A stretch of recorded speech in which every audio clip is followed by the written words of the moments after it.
Good morning, আমি ঝর্ণার kitchen. আজকের রেসিপি, আজকে শুরু থেকে শেষ পর্যন্ত ভিডিওটা দেখতে থাকুন। আজকে সিমাই বানাবো, নবাবী সিমাই। কীভাবে বানাচ্ছি সেটা দেখতে থাকুন, চলুন। এখানে নিয়েছি লাচ্ছা সিমাই, এখানে নিয়েছি খোয়া ক্ষীর, দুধ নিয়েছি, এখানে কর্নফ্লাওয়ার নিয়েছি, এখানে এলাচ আছে, এখানে কালার ফুড আছে, চিনি আছে, আমন্ডস আছে, এখানে একটা বাদাম আছে, এখানে চিনি গুঁড়ো নিয়েছি। প্রথমে আগে সিমাইটাকে নিয়ে নেবো।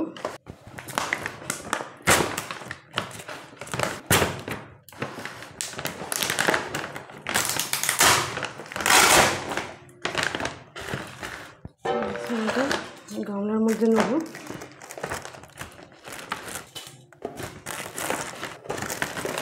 এই যতটা করবো নিয়ে নেবো। সিমাইগুনিকে নিয়েছি, এবার একটু ভেঙে নেবো হাত দিয়ে। এখানে সিমাইগুনিকে এবারে এইভাবে আমি হাত দিয়ে ভেঙে নিলাম, এইরকমভাবে ছোটো ছোটো করে ভেঙে নিলাম এরকমভাবে। এখানে এবারে ঘি দেবো, 1 চামচের মতো ঘি দিলাম। ঘিটাকে ভালো করে গলে গেছে ঘিটা, এখানে আমি কমিয়ে দিলাম। আর সিমাইটা দিয়ে দেবো এর মধ্যে, সিমাইটাকে ভেজে নেবো। আচ্ছা, এখানে আমি একটু কালারফুলস নিয়েছি, অল্প সামান্য দিয়ে দেবো। এটা কালারটা ভালো হওয়ার জন্য দিচ্ছি, অল্প দিয়েছি, সামান্য দিয়েছি। ভালো করে ভেজে নেবো।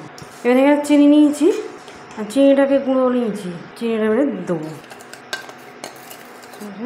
2 চামচে, 3 চামচের মতো এখানে চিনি গুঁড়ো দিয়ে দিলাম। চিনিটা গুঁড়ো দিলাম, এবারে ভালো করে এটাকে ভেজে নেবো। চিনিটা দিয়েছি, আর এটা খেতে খুবই ভালো হয়, ঈদের স্পেশাল ঈদের জন্যই করছি। অবশ্যই বাইরে খাবেন, এরকম খেতে খুবই ভালো হয়, দেখতেও সুন্দর হয়, আর খেতেও টেস্টি হয় খুব। এবারে ভাজা হয়ে গেছে, এবারে এরকমভাবে ভেজে নিয়েছি, এরকমভাবে চিনি দিয়ে ভালো করে ভেজে নিয়েছি। এবারে ঢেলে নেবো আমি এটাকে, এখানে বন্ধ করে দিলাম। এবারে ঢেলে নেবো।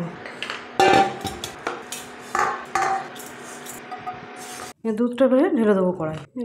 500 দুধ আছে, আমি হাফের বেশি নিলাম। এখানে চালু করে দিচ্ছি। দুধের মধ্যে দিয়ে দেবো 4টে এলাচটা দিয়ে দিলাম। আর এখানে 2 চামচে কর্নফ্লাওয়ার নিয়েছি, দিয়ে দেবো। এখানে একদম কমিয়ে দেবো, কর্নফ্লাওয়ারটা দিচ্ছি তো, কর্নফ্লাওয়ার 2 চামচা নিয়েছি। ভালো করে মিশিয়ে নেবো।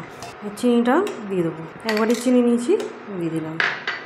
কর্নফ্লাওয়ারটা গুলে গেছে, আমার মতো নাড়তে হবে, রেখে দিলে আবার এই তলায় বসে যাবে। ভালো করে নাড়তে হবে। এখানে এবারে খোয়া ক্ষীর নিয়েছি, দিয়ে দেবো। খোয়া ক্ষীর দিয়ে এবারে ভালো করে মিশিয়ে নেবো। এটা এবারে একটু ঘন হয়ে গেছে, ভালো করে মিশিয়ে নিয়েছি। এবারে এখানে আমি এলাচগুনিকে তুলে নেবো, এলাচটা তুলে নিলাম। এবার কিছু আমন্ডস দিয়ে দেবো কচু, ভালো করে এবার মিশিয়ে নেবো। এইরকম থাকবে। এবারে বন্ধ করে দিলাম। এবার আমার সিমাইও তো হয়ে গেছে, এই দুধের মিশ্রণটাও হয়ে গেছে।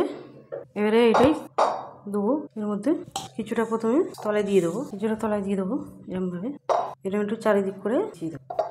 যে যেরকম পাত্রই করতে পারে, একটু চামচে দিয়ে এভাবে একটা লেয়ার দিয়ে দিলাম, লেয়ার হয়ে গেল। এবার এই মিশ্রণটাকে নিয়েছি, এটা দিয়ে দেবো। হাফ দিয়ে দিয়েছি, যে মিশ্রণটা বানিয়েছি এটা দিয়ে দিয়েছি হাফ। এবারে আবার এইটা উপর দিয়ে আবার দিয়ে দেবো, আবার একটা ফের লেয়ার করে দিলাম এইভাবে। তাহলে আমার 2টো লেয়ার হলো। চেপে চেপে দিতে হবে, এইভাবে চামচা দিয়ে লেয়ারটা করে দিলাম। এখানে আবার দিয়ে দেবো এই মিশ্রণটা, এইভাবে সব দিয়ে দিতে হবে। এবারে আমার সব দেওয়া হয়ে গেছে মিশ্রণটা। এবারে এখান থেকে এটাতে একটু ফের দেবো উপর দিয়ে, এইভাবে সাইড দিয়ে দেবো। সিমুই দিয়ে আমার একটা লেয়ার এরমভাবে দিয়ে দিলাম। এবারে কিছু বাদামটাও দিয়ে দেবো, এই বাদামটাকেও দিয়ে দেবো। এবারে অল্প করে সব পেস্তা দিয়ে দিই মাঝখানটা। পেস্তাটাকে আমি গুঁড়ো করে নিয়েছি, খুব বেশি গুঁড়ো করিনি, একটু গোটা আছে। এবার দিয়ে দিলাম। এবার আবার এখানে কিছু আমন্ডস দিয়ে দেবো, এইভাবে আমন্ডসগুলিকে আবার দিয়ে দিলাম। এটা অবশ্যই ট্রাই করবেন, খেতে খুবই ভালো হয়, ঈদের স্পেশাল। একটু অন্যভাবে বানিয়ে দিলাম, নবাবী সিমাই, খেতে দুর্দান্ত হয়। আর একটু উপর দিয়ে এইভাবে ফের দিয়ে দেবো। এই সিমাইয়ের উপরে ফের আমি দিয়ে দিলাম পেস্তা। এইভাবে আমার সাজানো হয়ে গেল। আর একটু দিয়ে দেবো এদিকে। আমার নবাবী সিমাই একদম রেডি। আমার রেসিপি যদি ভালো লাগে বন্ধুদের সাথে শেয়ার করবে, লাইক করবে, আর সাবস্ক্রাইব করবে।